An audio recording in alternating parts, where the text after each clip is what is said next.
अवां जॾहिं फेल थिया त छा तासरात हुया? डिप्रेस थी विया या अञा वधीक बहादुरी आई? अच्छा, एक्चुअली ॾिसो, फेल पास जो कोई बि लाइक हिकु इम्प्रेशन न पवंदो आहे। हाणे जेको मार्क्स इम्प्रेशन न पवंदो आहे या सिर्फ छोकरनि ते न पवंदो आहे? इहो बि सही सवाल आहे। अच्छा, छोकरनि ते न पवंदो आहे, छोकरनि ते पवंदो आहे, ठीकु आहे। अच्छा, हाणे ॾिसो, मार्क ज़करबर्ग जंहिं फेसबुक असांजो डेवलप कयो, बिल गेट्स, उहे यूनी ड्रॉप आउट हुया, ठीकु आहे। त छा हुननि खे कुझु फर्क़ु पियो? न पियो फर्क़ु। हुननि पर लेकिन फर्क़ु त न पियो। हालांकि ॾिसो, हुननि जेकी वॾी शइ डेवलप कई आहे, हुननि जो वॾो बिल गेट्स ॾिसो, जंहिं माइक्रोसॉफ्ट डेवलप कयो ऐं फेसबुक हुन मार्क ज़करबर्ग डेवलप कयो। त चवण जी ॻाल्हि, अच्छा मुंहिंजो सवाल आयो त मां फेल थियो हुयमि फर्स्ट ईयर क्लास, जॾहिं मां कराची बोर्ड में आयुमि, मूंखे ॿुधायो त बोर्ड जा पेपर्स हुया, ठीकु आहे। त हुन में मां हिक में फेल थियमि। अच्छा, सब्जेक्ट कहिड़ो? उर्दू। हुनमें मां थी वियुमि फेल।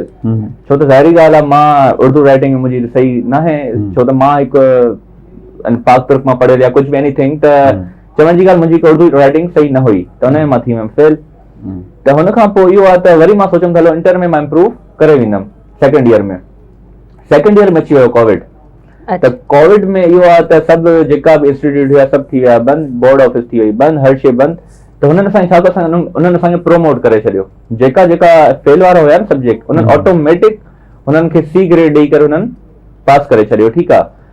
त हेॾो ख़ासि इम्प्रेशन न पियो। अच्छा, यूनिवर्सिटी लाइफ में बि मां 2-3 सब्जेक्ट में फेल थियसि, थोरो डिप्रेशन बि थियो, इलाही डिप्रेशन थियो त यार हाणे मां फेल थियो आहियां, वरी मुंहिंजी डिग्री पोइते थी वेंदी या एनीथिंग। लेकिन मूंखे बाबा इहा ॻाल्हि सम्झाई त पुटु कोई इशू न आहे, अगरि फेल थिए बि अथो वरी इम्प्रूव कर, तूं हिकु दफ़ो फेल थिए तूं ॿिए दफ़े पढ़ंदे त वरी तूं सिखी वेंदे, मतिलबु हा तूं स्ट्रॉन्ग थी वेंदे।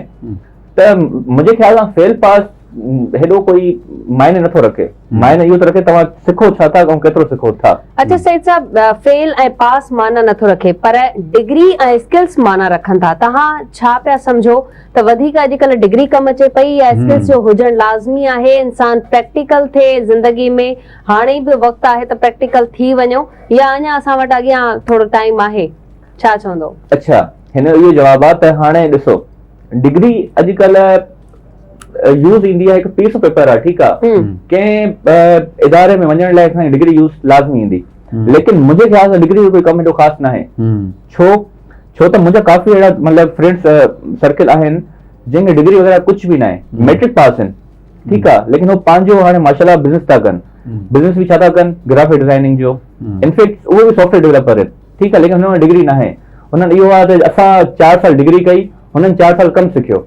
त ॻाल्हि मां उहा ई ॻाल्हि कई त उहा डिग्री हिकु पीस ऑफ पेपर आहे, तव्हां वटि स्किल न आहिनि, तव्हांजी डिग्री बि कंहिं कम जी न आहे। बिल्कुलु ईअं आहे नाज़रीन, पर हाणे ॻाल्हि ईअं आहे, इन ॻाल्हि ते सोचण जी ज़रूरत आहे त डिग्री तमामु घणो ज़रूरी आहे। उनजी वजह इहा आहे त पाण जॾहिं डिग्री करियूं था, मुंहिंजो पंहिंजो हिकिड़ो परसेप्शन आहे, हर माण्हू जो पंहिंजो परसेप्शन आहे, त जॾहिं तव्हां दोस्त डिग्री करियो था त तव्हां यूनिवर्सिटीअ में वञो था, माहौल सिखो था, मुख़्तलिफ़ माण्हुनि सां मिलो था, मुख़्तलिफ़ आइडियाज़ तव्हांखे अचनि था। जॾहिं पेपर्स में फेल थियो था त तव्हांखे वरी उन शइ खे खटणु, उन में पास थियण जी जुस्तजू थिए थी, प्रेशर्स अचनि था, उनखे हैंडल करियो था, टाइम मैनेजमेंट स्किल अचे थो, टीम वर्क अचे थो, फ्रेंड सर्कल में उथणु वेहणु खाइणु पीअणु अचे थो, माहौल जी ख़बर पए थी, सुबुह जो तव्हां वक़्त ते उथियो था, वक़्त ते वञो था, टीचर सां ॻाल्हायो था। सो बहरहाल आउं सम्झां थो त तव्हांखे डिग्री जेका आहे न सिर्फ़ु पढ़ाई ॾिए थी,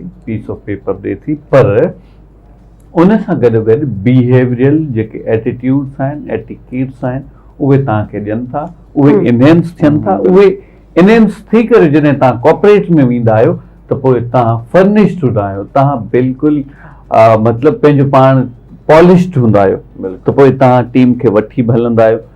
तव्हांखे यादि हुजे त तव्हां जेको यूनिवर्सिटीअ में ज़ाहिर आहे दोस्तनि सां उथिया वेठा हूंदव, माहौल ॾिठो हूंदो, प्रेशर बि आया हूंदा, टीम वर्क बि, जॾहिं फेलियर थियो हाणे तव्हांखे टीम खे हैंडल कंदे ॾाढी आसानी थींदी। इहा ई ॻाल्हि बिल्कुलु सम्झो, ईअं थी सघे थो। सो बहरहाल स्किल्स ॾाढो ज़रूरी आहे, जीअं सही ॻाल्हि बोल कई त स्किल जो हुजणु तमामु घणो ज़रूरी आहे।